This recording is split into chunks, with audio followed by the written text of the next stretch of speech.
السلام علیکم۔ غزوہ بدر کے بعد مکہ مکرمہ اور مدینہ منورہ کے حالات۔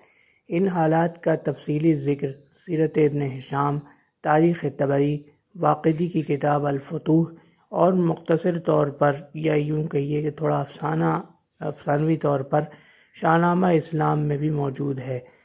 واقعہ کچھ ہوا، یہ حالات غزوہ بدر کے بعد کے حالات اس طرح شروع ہوتے ہیں کہ غزوہ بدر میں جب صحابہ کرام رضوان اللہ عنہم اجمعین کو فتح ہوئی اور صرف 14 صحابہ کرام کی شہادت ہوئی، تو صحابہ کرام نے شہداء کی پہلے نماز جنازہ پڑھا کر تدفین کی، اور جو مشرکین تھے ان کو ایک بڑے کنویں میں، جو تقریباً 72 مشرکین تھے ان میں سے اکثر کو ایک بڑے کنویں میں جسے قلیب کہا جاتا ہے، وہیں بدر میں موجود تھا، وہاں ڈال دیا۔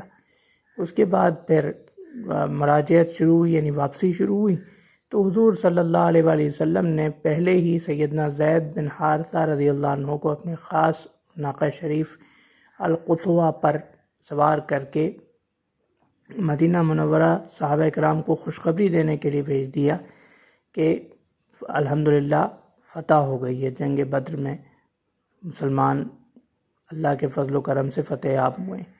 تو حضرت زید بن حارثہ رضی اللہ عنہ 2 منزلہ 3 منزلہ کرتے ہوئے مدینہ منورہ پہنچے۔ یہاں دیکھا تو حضرت رقیہ رضی اللہ عنہا کی تدفین ہو رہی تھی۔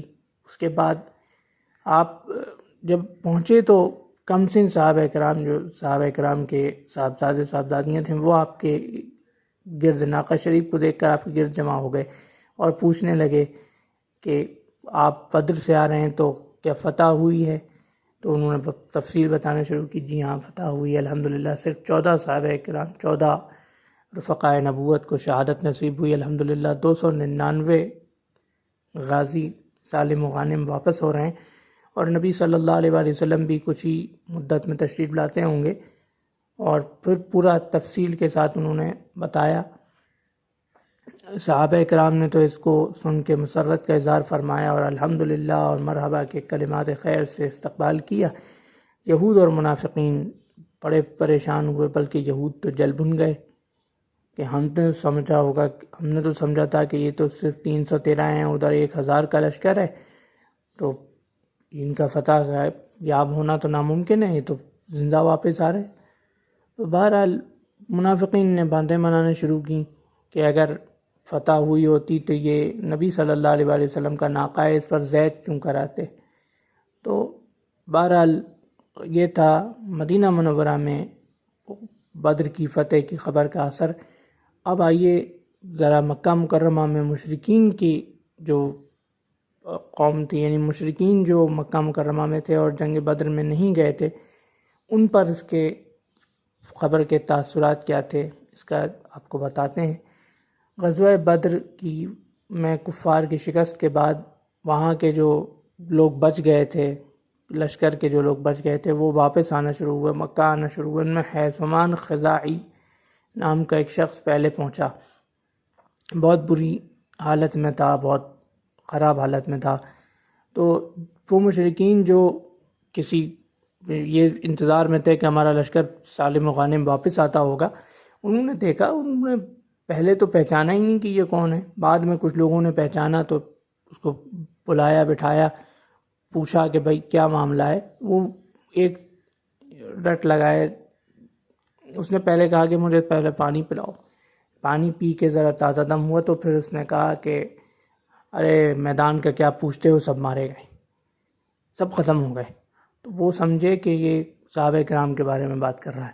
ان کے منہ سے نکل گیا اچھا ہوا مارے گئے، تم ذرا ہوش میں آؤ، ذرا دم لو اور بتاؤ کہ کون کون مارا گیا۔ اس نے کہا کیا بکواس کر رہے ہو، اچھا ہوا مارے گئے، ارے بڑے بڑے سردار مارے گئے ہیں۔ جب اس نے نام لینا شروع کیے کہ ابو الحکم سردار مارا گیا، ابو کرش مارا گیا، عتبہ شیبہ مارا گیا، اور ولید مارا گیا، حنظلہ بن ابی سفیان مارا گیا، اور وہ سب بڑے بڑے سردار مارے گئے۔